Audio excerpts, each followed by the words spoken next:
اب سوال یہ پیدا ہوتا ہے کہ اگر کوئی شخص بے وضو تھا تو کیا وہ تسبیحات، ذکر و اذکار یا پھر قرآن مجید کی تلاوت جس طرح سورۃ بقرہ کی آخری آیاتیں ہیں یا پھر آیات الکرسی ہے یا پھر چاروں کل ہیں، یہ بغیر وضو کے پڑھ سکتا ہے؟ آپ بستر پر لیٹے لیٹے آیات الکرسی پڑھتے ہیں، چاروں کل قرآن مجید کی تلاوت کرتے ہیں، تو کیا ان کو بغیر وضو کے آپ پڑھ سکتے ہیں یا نہیں؟ السلام علیکم ورحمۃ اللہ وبرکاتہ۔ سونے سے پہلے کچھ ہمارے معاملات ہوتے ہیں کہ سونے سے ہم پہلے ذکر و اذکار، تسبیحات وغیرہ کر کے سوتے ہیں۔ اسی طرح بعض ہمارے بھائی اور بہنیں جو ہیں وہ سونے سے پہلے آیات الکرسی کی بھی تلاوت کرتی ہیں، جو کہ بہت ہی اچھا عمل ہے، بلکہ آیات الکرسی کی تلاوت کے ساتھ ساتھ وہ سورۃ بقرہ کی آخری جو آیاتیں ہیں ان کو بھی پڑھ کر سوتی ہیں۔ ہمیں بھی چاہیے کہ ہم سونے سے پہلے سورۃ بقرہ کی آخری آیاتیں پڑھ کر سوئیں، کیونکہ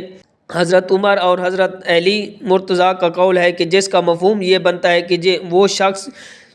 بے وقوف ہے جو سونے سے پہلے سورۃ بقرہ کی آخری دو آیاتوں کو پڑھ کر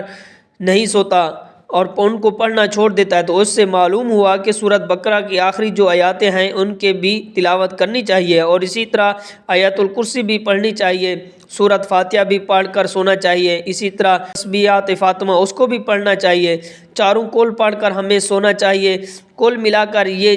ہمیں ذکر و اذکار، تسبیحات، اللہ کا ذکر کر کے سونا چاہیے۔ لیکن بدقسمتی سے آج کل یہ جو موبائل ہے، اس پر ہم موبائل دیکھتے دیکھتے ہماری آنکھ لگ جاتی ہے، ہمیں نیند آ جاتی ہے،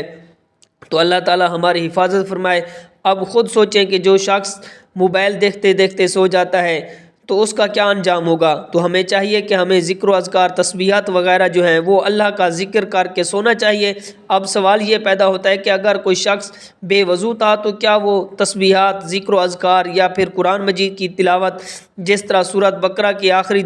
جو دو آیاتیں ہیں یا پھر آیات الکرسی ہے یا پھر چاروں کل ہیں، یہ بغیر وضو پڑھ سکتا ہے؟ اور اسی طرح کیا بستر پر لیٹے لیٹے آیات الکرسی، چاروں کل، قرآن مجید کی تلاوت، ذکر و اذکار، تسبیحات، درود پاک یہ پڑھ سکتے ہیں یا نہیں؟ دیکھیں، پہلا جو سوال ہے اس کا جواب یہ ہے کہ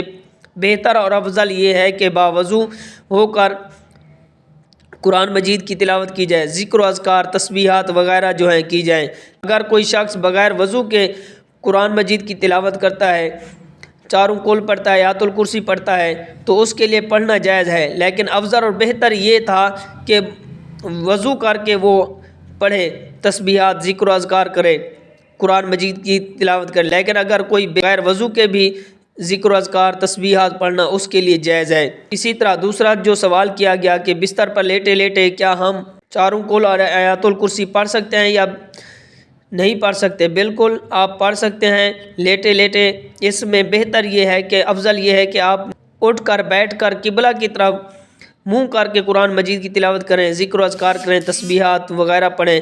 اس کے بعد پھر آپ سو جائیں۔ لیکن اگر کوئی بستر پر لیٹے لیٹے پڑھنا چاہے، قرآن مجید کی تلاوت کرنا چاہے، تو اس کے لیے علماء نے لکھا ہے کہ ادب یہ ہے کہ ایسا شخص اپنے پاؤں جو ہیں وہ سمیٹ لے اور اس کے پاؤں پھیلے ہوئے نہیں ہونے چاہیے، اس کے بعد پھر قرآن مجید کی تلاوت کریں، ادب یہ ہے۔ تو ہمیں چاہیے کہ ہمیں سونے سے قبل ذکر و اذکار، تسبیحات وغیرہ کر کے سونا چاہیے، بلکہ نبی پاک صلی اللہ علیہ وسلم کی سنت مبارکہ ہے کہ نبی پاک صلی اللہ علیہ وسلم سونے سے قبل قرآن مجید کی آخری جو